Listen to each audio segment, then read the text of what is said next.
like, given the track record statistically has been awful for the jelly beans, I'm gonna run through this pretty quickly. So hi, my name is Jules. I run a small product design agency called Happy Path. And I just wanted to thank everybody who's spoken before me because the presentations have been absolutely fabulous. So essentially, I have parents. Allegedly, you guys have parents too. I'm told that that would be the case. So I've been in the design industry for over 10 years now, and explaining what I do to people that aren't in tech and design has always felt like this uphill battle. And now, like, looking at my life and looking at problems like designers, very similar to Trace's talk about we have to apply a design lens to everything, that applying the design process has yet to fail me. So while I'm holding you all hostage for 5 to 10 minutes, let's start with the small discovery process. So let's start with the first data slide. This is the amount, so the red represents the frustration that I have, and then the blue line represents my mother's accuracy into describing my job. So the range ranges from, at the start, or she makes websites easier to use, to all the way up to the last spectrum of she's a hacker for Google. So that's somewhere in the middle we find equilibrium. But there's also the whole beginning to compare my cousin who also works in tech. So we love this Venn diagram. I'd be curious, so I'd love to also just take this time to get some data, because I am a user researcher. So I'd be curious to see what in the split in the room is. So just shout out, raise your hand. How many of you guys identify as branding designers? Okay.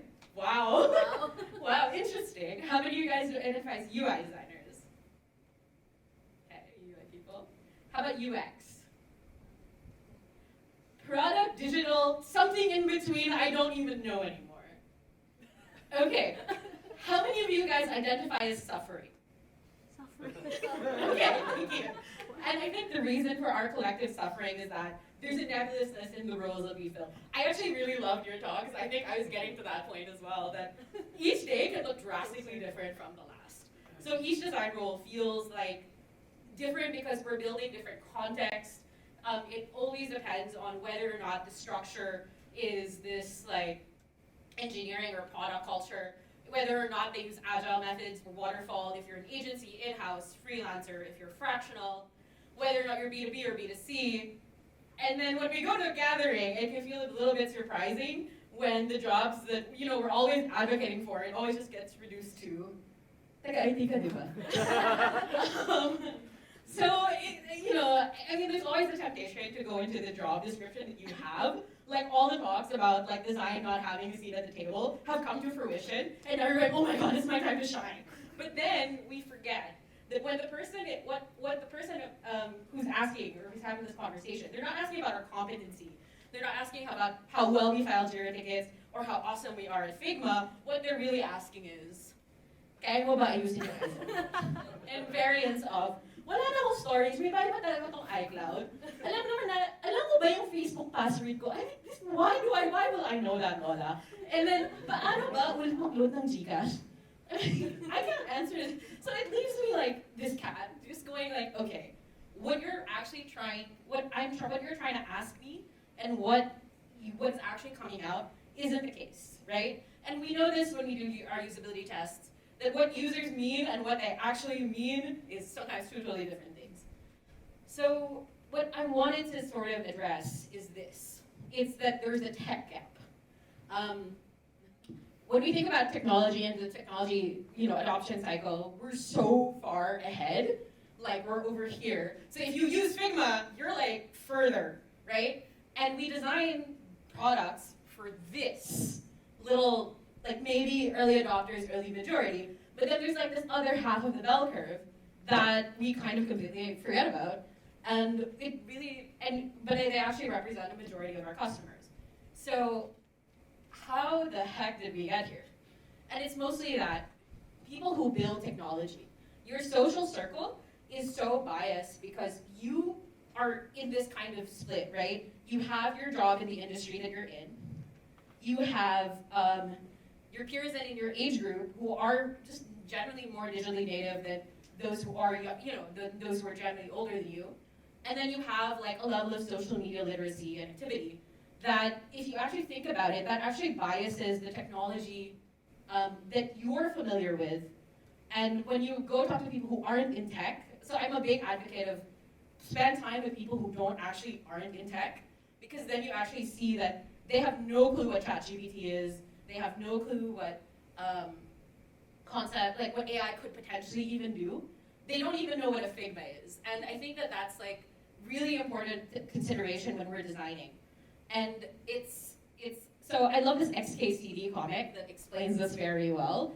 And it's, so you have this like person who's like, oh, and using all of this jargon. And what we're basically trying to say is that when you're an expert in something, you actually wildly overestimate the average person's familiarity with their field. And to us, I think we've all been in rooms with developers, and you're like, well, I'm not the most technology, I'm not the techie. I'm cool. I don't know what Kubernetes is, and at this point it's too late to ask. But,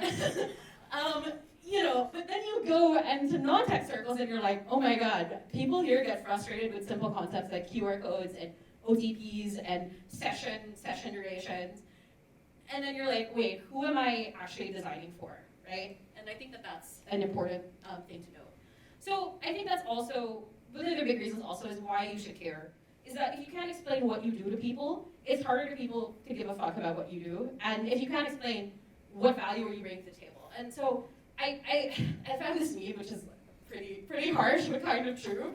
And it's like, we have so many job titles and roles.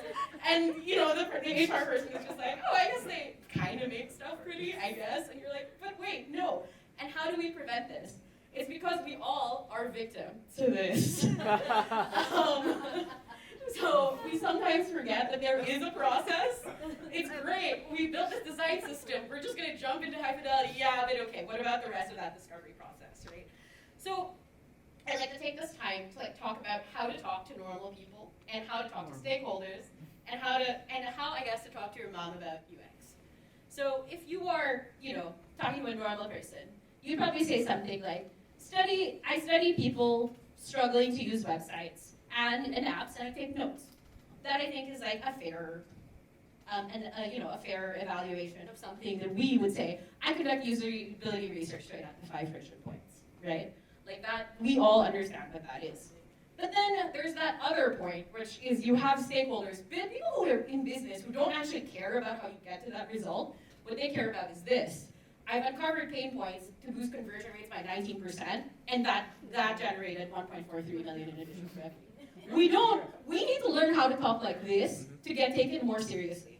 And I think that's something that a lot of designers, we're always like, oh, how do we make tech more accessible? We start with our team. Let's start internally, right? And then of course, the last one, nanay mo. Sorry ma, give me a second. Ma, sinabi ko na, wag ka pumasok sa kwarto, nag-interview ako, hindi ako alis ng work ko. Ako yung nag-interview. So, maybe real life anecdotal, but anyway, that's it. Jules, I didn't know you spoke Tagalog. I'm horrible at Tagalog, by the way. Yeah. So, I think the takeaways I have is, one, understand who your audience is. We're always building products. We need to actually give a fuck about who our audience is. We need to be okay with what their tech level is, what their day in the life are, how actually they're going to commit to using that product. Try to understand what they're actually asking. Tailor the explanation and how it benefits them. You have to get people to care, and storytelling is a huge underlooked part of the entire design process. And then of course, be open to questions. Not everybody is going to come there and be an expert in what you do. So that's it. Anyway, thank you. Oh my god. Oh my god. 30 seconds. Let's go.